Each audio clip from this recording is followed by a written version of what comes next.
Quando você entende o mecanismo por trás dos investimentos, não é só finanças, né? Poupar e etc. Porque, assim, poupar é importante, senão você não tem nada para fazer crescer. É a origem de tudo. Né? Mas quando você entende a dinâmica dos investimentos e que isso pode estar sob seu controle, aí tudo muda. Tem uma capa de um livro que eu acho ela fenomenal. É artístico aquilo. O livro em si eu não gosto tanto. Mas a capa eu acho muito bacana, que é o livro Faça Fortuna com Ações, do Décio Bazin. Porque a capa é uma peça de xadrez sobre uma carta de baralho. Meio que ela dá a entender que, olha, a estratégia ganha da sorte. E é isso que acontece de fato.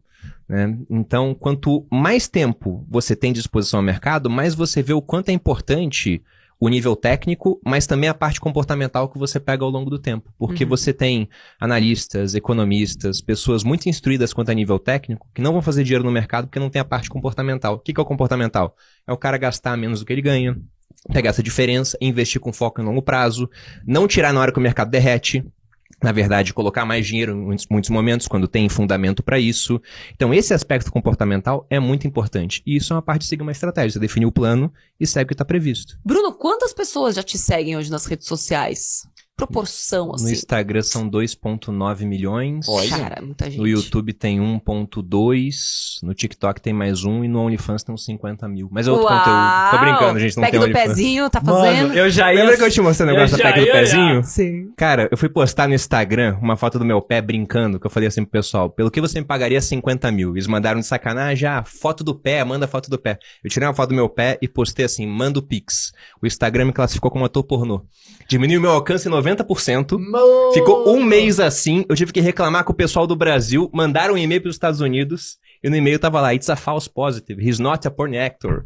Foi uma piada, né? Ele não vai fazer de novo. Cara, assim, revelação, cara, bizarro. Brasileiro é engraçadinho, né, mano? Ele falou isso, eles falaram, foi uma piada, né? Não foi uma piada ruim, ele não vai fazer de novo. Bruno Perini não é um ator pornô, você descobriu isso aqui agora. Bruno, deixei uma pergunta no último bloco sobre as mudanças do seu planejamento, ou do seu plano e das suas estratégias de investimentos ao longo da sua vida, né? Dos 17 até hoje. Você está muito jovem ainda, se passaram o quê? 15 anos desde então? É dos 17 para agora, 18. 18 anos. 18 anos. Você consegue dividir em fases? Acho que eu consigo dividir em fases, sim. Bora lá, eu quero muito saber. Na verdade, eu divido em fases, assim, pelo que eu fiz da minha vida. Porque se eu pego o tempo de formação no Exército, entre estudar para passar e me formar, foram 7 anos. Depois foram 7 anos como oficial, paraquedista, etc. Depois eu saí, foram 7 anos como influenciador, que é o período que eu tô agora, tá dando exatamente 7 anos.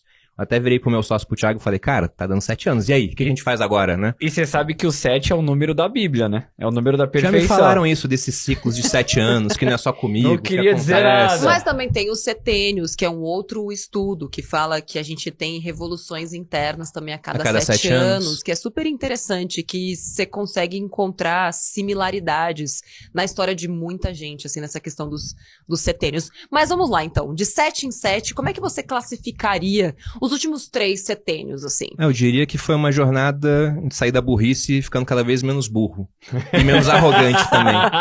Porque quando a gente é jovem, a gente acha que sabe todas as respostas, né? E nem entendeu as perguntas ainda. Então, por exemplo, quando eu investi e 100 viraram 140, ao invés de pensar, foi sorte, eu pensei, não, eu tenho um dedo bom para escolher fundos de investimento.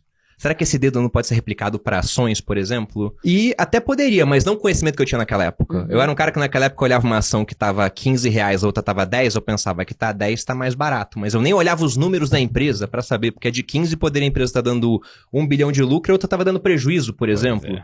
Então eu não sabia avaliar nada. E meus primeiros investimentos foram totalmente na sorte. Alguns eu ganhei dinheiro. E felizmente teve uma hora que eu perdi um pouco de dinheiro e vi. Então não pode ser sorte, eu tenho que ter uma estratégia. Eu já tinha na minha cabeça muito bem definido, eu sempre fui um cara disciplinado, que era fácil, no meu caso, daquilo que eu ganho, tirar uma parte para investir. Eu sempre pensei da seguinte forma, o meu plano era, parte do meu dinheiro não me pertencia, era do Bruno do futuro.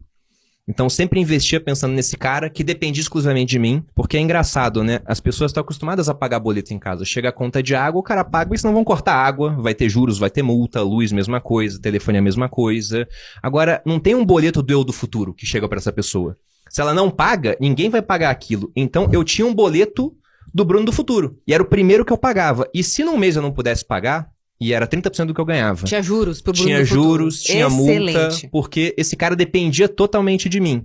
Agora, no que investi, eu fui mudando Separados ao da longo do tempo. maternidade. Caramba, mas assim, é impressionante. Você tava usando as palavras que essa moça aqui, ela usa. Exatamente as mesmas. Ela usa o boleto, eu do futuro, o boleto que ela paga pra ela mesma.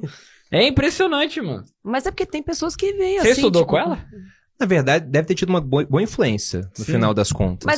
Mas é interessante porque tem algumas pessoas que também nunca viram meu conteúdo, mas que também têm essa mesma percepção. Porque é muito difícil para nós, seres humanos, eu acho que isso tem muito a ver com a nossa história, com a nossa bagagem, com a bagagem dos nossos pais, como a gente recebe a informação sobre o dinheiro na nossa infância. Eu comecei a cuidar da Natália do futuro com 7 anos de idade, porque eu percebi muito cedo que os meus pais não teriam condições de cuidar deles nem da Natália.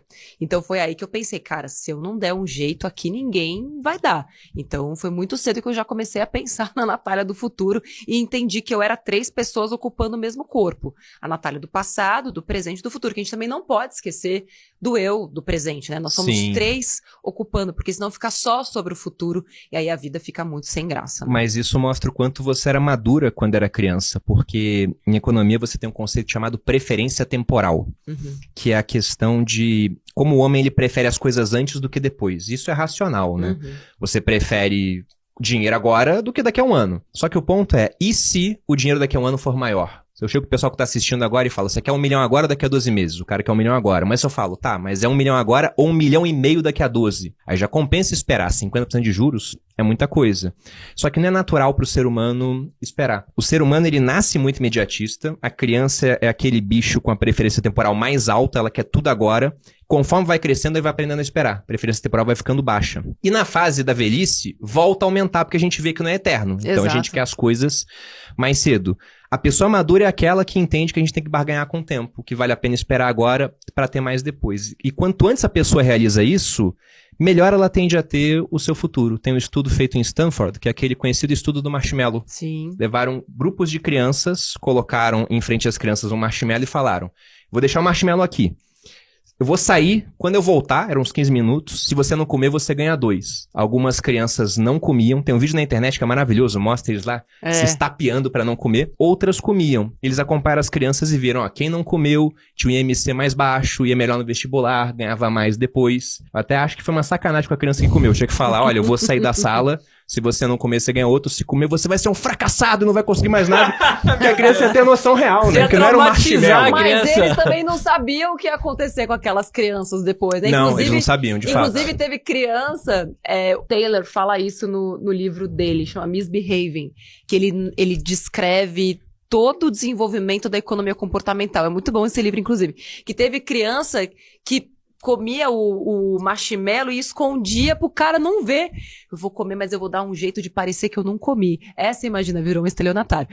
Mas vamos... não, e ele escreve no livro... Se destacou em Crimes do Colarinho Branco, né? O Taylor escreve, com certeza ele virou o Madoff no futuro. Ele falou, se a gente pesquisar, ele virou o Madoff. Mas enfim, vamos voltar. Vamos falar da segunda década.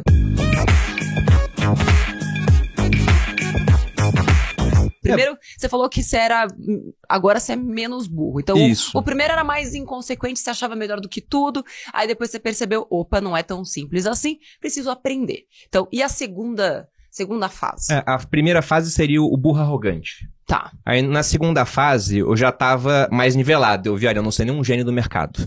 Então, eu vi o seguinte, o meu jogo não é tentar ganhar do mercado o tempo todo por muito, eu não vou conseguir fazer isso. Tem mercados onde até abro mão de fazer isso, por exemplo, Estados Unidos, eu não quero ganhar do S&P, eu só quero acompanhar, vou comprar ETF lá fora. Mas eu vi o seguinte também, eu sou melhor do que a média aqui no Brasil, porque a média do investidor brasileiro ela é puxada para baixo por um monte de gente que faz um monte de besteira. Se a gente compara o mercado americano com o nacional, lá a gente tem só em população americana uns 150 milhões de investidores. Fora o pessoal do mundo todo que vai investir lá também. É japonês, é europeu, chinês, brasileiro. Tem mais de 1 milhão de brasileiros que investem lá fora.